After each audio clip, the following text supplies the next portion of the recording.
The question everybody wants answered is, how can I get faster? And there's a big reason why you're not getting faster, and that's what we're going to be going over today. What's up, team? This is Coach Abraham checking in with Automa Strength and Conditioning. If you were on my Instagram, then you saw this post right here. There we go.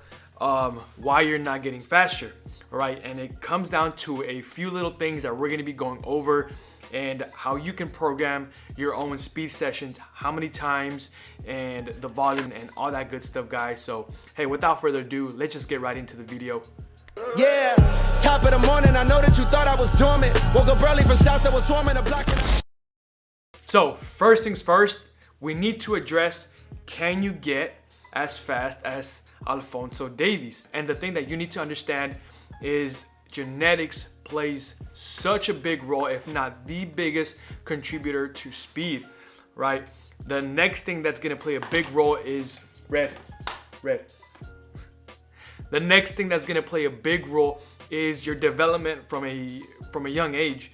If you were sprinting from 5-6 years old, maybe even younger, you know, whether you had specific training or just playing at the park with your friends, sprinting, running hills, and all this stuff, that also contributes to your genetic potential as well. Meaning, if you started off early, you started training early, you are gonna reach a top speed higher than those that didn't. But we cannot be reactive like my guy right here, right? Hey, don't be this guy, my peeps. We need to be more proactive. Being the victim and feeling sorry for ourselves, or just plain saying, no, I'm never going to be as fast as Mbappe, I'm never going to be as fast as Alphonso Davies. Well, you know, nobody wants to hear that, and as an athlete, that's just a terrible mindset. We know that Cristiano Ronaldo, the best mindset that has ever lived in football history, he wouldn't say that. He'd get right to work, he'd get to the lab, and he's going to be putting in that work. And guys, that's what you need to be doing as well. Let's put in that work. Let's be proactive about it, all right? So straight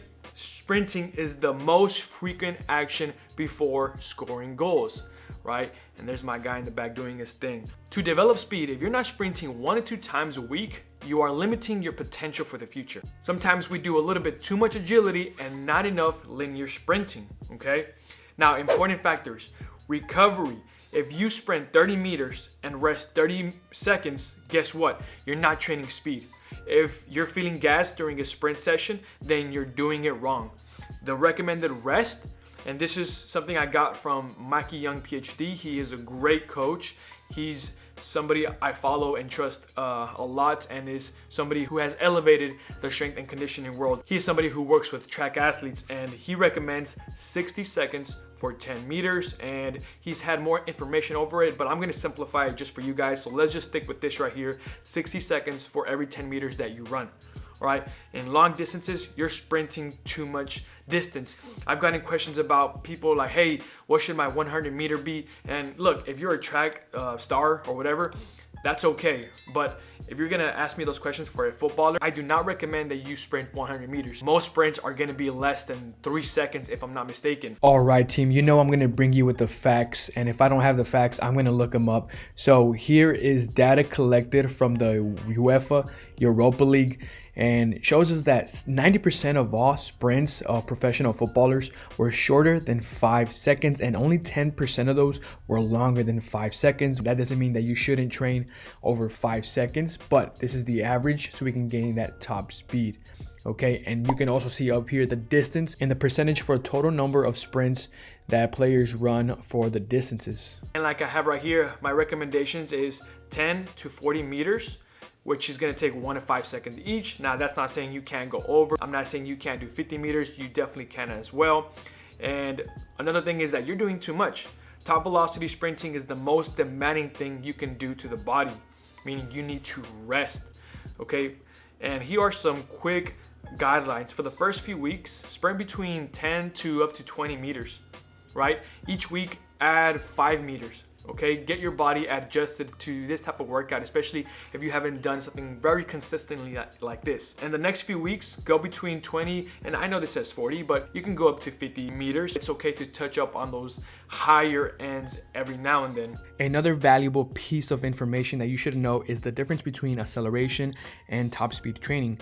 Whenever you are training acceleration, the distance can vary for up to 20 meters, sometimes even 30 meters. So whenever I train acceleration, we will go between 10 to 20 meters. Whenever we are training top speed, it's going to be 20 plus meters. Some players will hit their top speed faster than others, and that's going to depend on that player's specific speed and acceleration. And for the volume recommendations, this is an old post that I reposted again, where I put the volume is between 2 to 300 meters.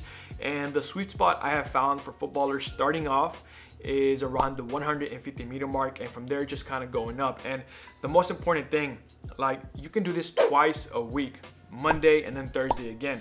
But the most important thing is that for footballers, you can't always just follow a full-on training program, because you need to consider what else you're doing. In football, you are constantly doing all these agility and change of directional movements in the game, in training, in practice, all this shooting, all this work that you're putting on the hip flexor, okay? And this is why if you're just doing one of these sessions, guys, you're doing okay, all right? And I always recommend more is not always better, right?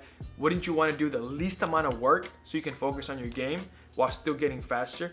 So hey, if needed, let's start off at around 150 meters. Do it on Monday. Then come back and do it on Thursday, okay? Now, this is just if you're not doing any other form of speed and agility work, okay? Like I said, you are getting enough change of direction or movements already in training, and sometimes we don't need to train that, okay? I'm not saying you shouldn't, but sometimes we don't need to train that. All right, team. So the question that you're probably asking is, how do I know if I'm doing too much and if I should train agility and change of direction of movements?